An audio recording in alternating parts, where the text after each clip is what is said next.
Según la etnología, se puede saber mucho de un pueblo o de una cultura a través de la vestimenta de sus individuos. Esta labor de investigación es una de las tantas que hace el Museo del Traje aquí en Madrid y hoy vamos a conocerlo. Juan, ¿cómo estás? Hola, aquí lo que podemos ver es un recorrido por la historia de la moda desde el siglo XVII, ¿no? Porque ya las piezas anteriores a ese momento son muy raras. Bueno, aquí ves estas piezas que te decías un poco ese carácter ostentoso, ¿no? De la moda anterior al siglo XVIII, como de la orden de Carlos III, para representar que formas parte de esa élite. ¿Qué tenemos por aquí? Bueno, aquí ves varios ejemplos del primer tercio del siglo XVIII y se puede ver un poco ese carácter presumido, coqueto, como decías, de los hombres en aquel momento.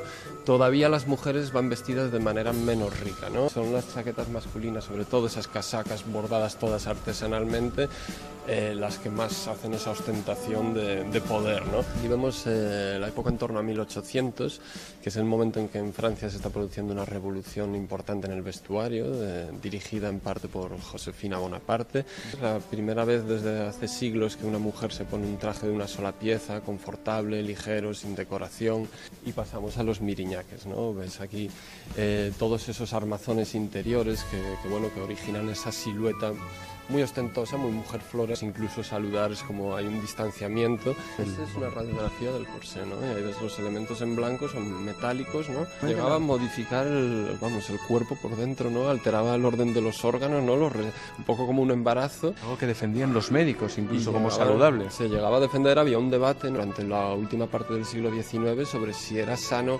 ir ahí encorsetado. Aquí tenéis el vestido Delfos, que es posiblemente, se podría decir, que el primer vestido moderno del siglo XX, pues ya totalmente introducidos en una corriente que iba a ser la que triunfaría finalmente, de vestidos pues cómodos, ¿no? Que se adaptan al cuerpo y que no lo... Muchas gracias, Juan. Muchas gracias. Les informó Andrés Caparrós.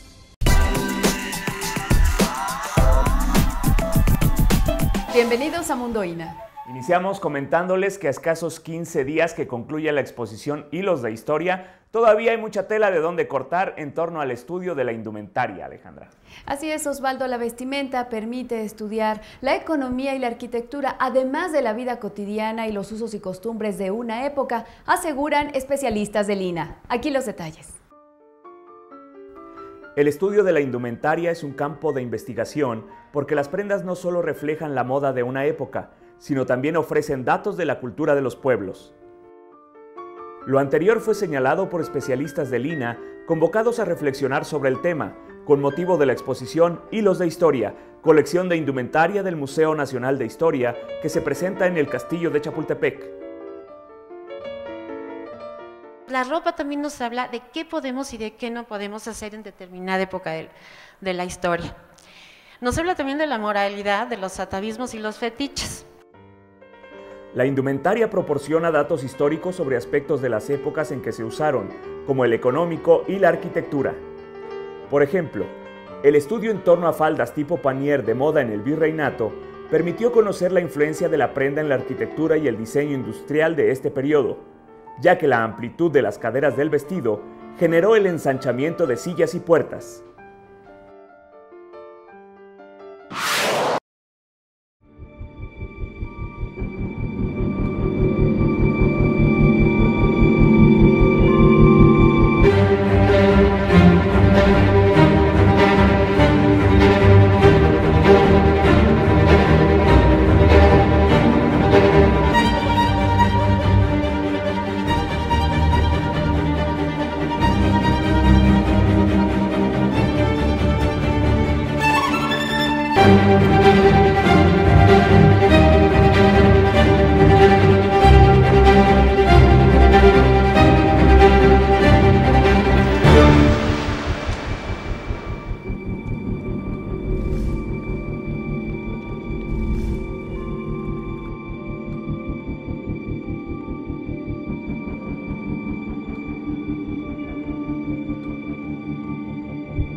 The body is a living medium in that it thinks images, it creates mental images on the one hand.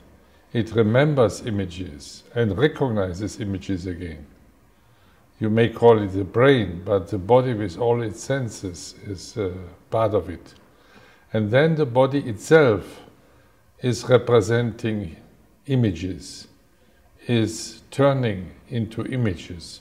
When we perform with clothing, with hairstyle, with gesture, with speaking, with gazes, and so on. So the body is the archetype of images. Os martelos do amarelo, as veredas do vermelho, os enredos do verde, os zulus nus do azul.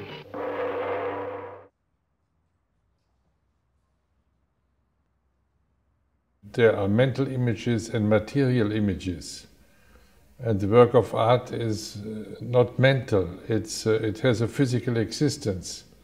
It can be dated and classified and exhibited and all that. That is, so to think, the issue, the goal of art history, to study works of art with their specific conditions and existence in time and space. Whereas images are much more fleeting, are turning into material images or being only mental images, being images which we recognize, which we produce ourselves.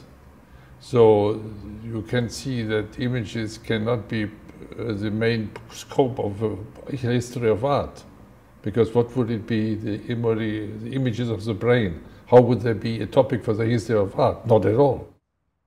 In my view, the era of art begins with the Renaissance and may has already ended in a way.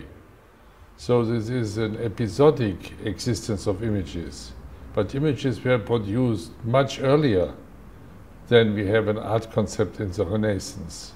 We have an art concept in the Greco-Roman antiquity, sure, but that concept got lost and was, so to speak, newly vivified and animated in the Renaissance.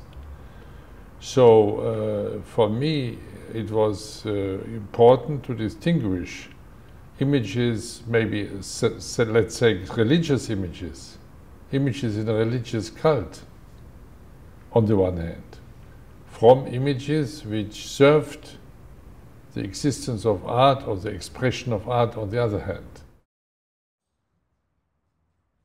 And there is a dynamic relation between the three. That I cannot isolate images from bodies and from media. We have a progressive history of media, in which is something else, and history of bodies, and something else, history of images. So for me, it was important to establish relations between these three aspects: body, medium, and image.